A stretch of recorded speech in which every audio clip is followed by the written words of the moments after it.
A Kent campaigner who has been critical of Israel's bombing of Gaza has had her poster calling for peace taken down over complaints that it was anti-Semitic. Julie Wassmer attached the poster on railings outside her home in Whitstable as a sign of solidarity, she says, with civilians in the war-torn region. We'll find out in a second what was on the poster. It led to accusations of anti-Semitism after a complaint was made to Kent Police. Julie joins us now on BBC Radio Kent. Julie, good morning. Hi there, Julia. What was on your poster? The words were, "Stop the Israeli terror on civilians."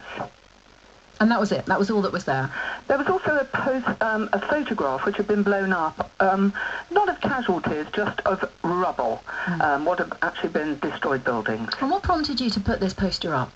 Well, my husband actually made it, and he did so out of frustration, really, of seeing the mounting casualties every night, and I agreed with this, so he put it on the railings on a tree outside our house, and I actually took a photograph of it, which I then put on social media, really because this was coinciding with Eid, the end of Ramadan, and so on the actual tweet that I sent out, I put a poster on the tree outside my home in Kent as solidarity with all those suffering in Gaza at Eid.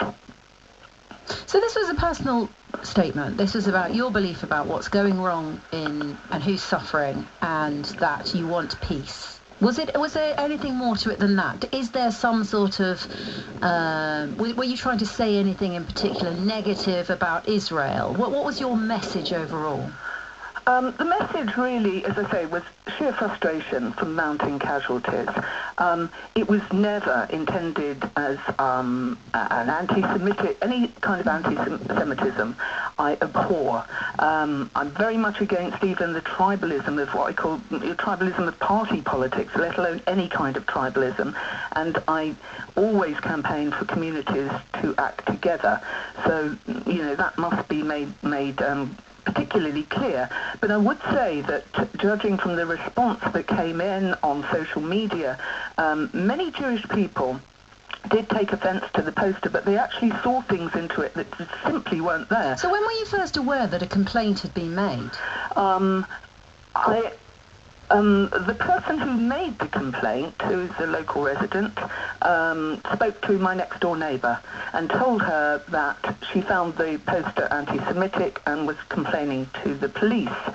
I had no way of getting in touch with this lady, so eventually I was actually at home when the police came and took it down from the railing. Was it Teresa, your neighbour, that this other resident complained to? No, it was my next-door neighbour, but okay. I do have a neighbour called Teresa who is Jewish, and also you see, that really, if I can explain, Julia, I'm not a politician. I'm really just an ordinary human being, and I don't get tied up in the political point scoring of any of this. You are a campaigner, though, aren't you, Julie? That's how I think of you. We've talked to you before. You're known in Kent as an anti-fracking campaigner, for instance. Yes. So whilst you are not a politician, you become involved in things that are political. What I am and what I do is I use my democratic right to peaceful protest to raise awareness for things that I see as wrong. And I'm very much aware, and I try to raise awareness amongst lots of people about the power that they have. And with this particular instance, where I felt that our government actually wasn't able, for political reasons perhaps, to make an adequate stand on the issue of what I saw as a disproportionate use of force against a civilian population, with very high casualties amongst children in particular, then I feel it's incumbent upon me and anyone else that feels that way to use their own right to express their feelings, and that in some way, when we join up in this way, something powerful can happen, and we can move mountains, and we can certainly influence government thinking. Now, Julie, we'll come back to the consequences of the poster in a moment, but I'm just interested, the language you use is very similar to language that Baroness Farsi used yesterday in resigning as a government minister. What did you make of her resignation? I was seized on 2 counts today. One, that a government minister should actually speak up in the same way that I, as an ordinary person, am speaking out against this. But it's not just me. I mean, and it's certainly not a question of anti-Semitism or race either, because many Jewish people oppose Israeli foreign policy. So what I'm against, I'm not a specialist in international law either, but I do believe it's wholly wrong to conflate the two issues of being Jewish and being a supporter of Israeli foreign military policy. Yeah. Well, let's bring your Jewish neighbour Teresa in, because she's agreed to talk to us as well. Teresa Sampson is a neighbour of Julie's, and she joins us on the programme as well this morning. What did you make of Julie's poster, Teresa? Were you in any way offended by it? Not at all. I mean, speaking as a human being, I am Jewish, but as a human being, I can't support what's happening in Gaza, and I can't condone the killing of innocent people and children. I find it unacceptable as a human being. And do you think Israel is entirely responsible for that, or does Hamas take some responsibility too? Well, I think wars are two-sided, aren't they? But you feel that Israel's response, like Julie, is disproportionate I think so, to the attacks on their sovereign territory? Yeah. Let's stay with us, Teresa. But Julie, just explain to us what happened to you after the complaint, because it wasn't just the complaint to the police, was it? No, I did speak to the police officer who took away the poster, and he did say, he certainly wasn't confiscating it because of some form of censorship. He took it away really as some form of evidence in case there was anything illegal about it. But all that has been successfully resolved yesterday with an hour-long meeting.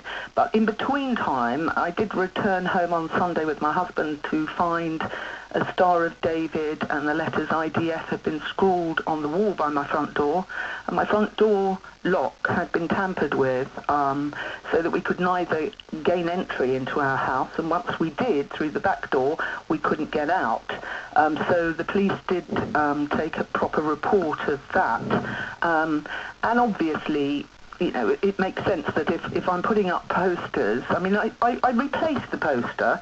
In my window, it now says, stop the Israeli slaughter of children specifically, with no visuals at all that could be misconstrued. I mean, one person actually said that the A in Israeli represented the train tracks to Auschwitz. And this is part of what I think is a paranoia amongst lots of Jewish people, which is really unfortunate that these things are seen far more significantly than just a human being trying to express empathy and compassion with what's going on. Let's bring Teresa back in on this note.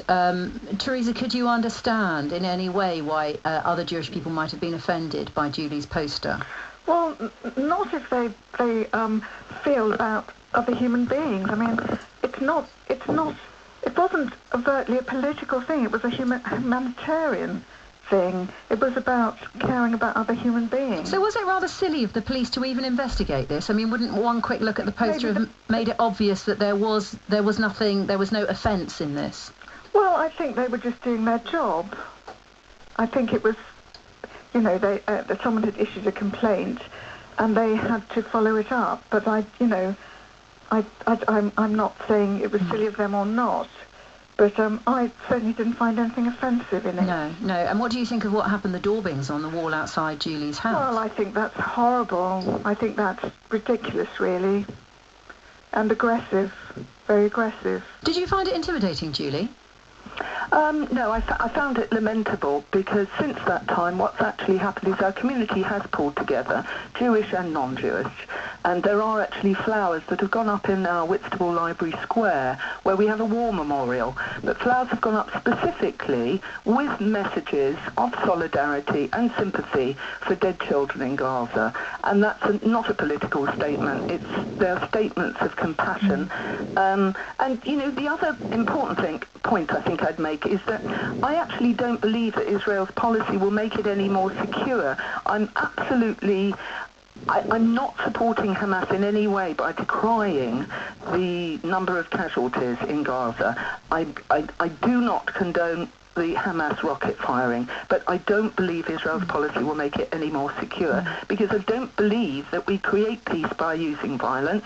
We just make more enemies, and we don't create bridges between communities by building walls. We do it by knocking them down, and that's what I am very strongly intent on doing as a community campaigner. Let's have a final word with Teresa as well, as a Jewish woman here in Kent. Do you agree with Julie's assessment that many Jewish people outside of Israel are disappointed, perhaps even angry, at Israel's behaviour towards the Gazan people, and in particular the children? Do you feel angry with Israel? Yes, I do. I think it's unacceptable behaviour, really.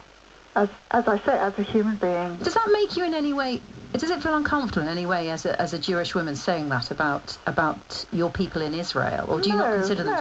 No, not at all. No, it doesn't make me feel uncomfortable. Yeah. And do you think that across the world, unless you're a Jewish person in Israel itself, that most people feel disappointed and angry with Jews? I would think so. I would think it's probably a fairly common sentiment. Okay. Julie and Teresa, it's been really interesting talking to you both this morning. Thank you so much for making the time to be with us. Thank you, Julia, for allowing us to speak. Thank you. Teresa Sampson and her neighbour Julie Wassmer on the issue of this poster that Julie put up. If you would like to have your say, it doesn't matter whether you're Jewish or Christian or of another faith or no faith or where you're from. If you want to have your say on the day that most of the newspapers carry a big full-page advertisement from Save the Children with the names of all the children they say have been killed in Gaza, call me.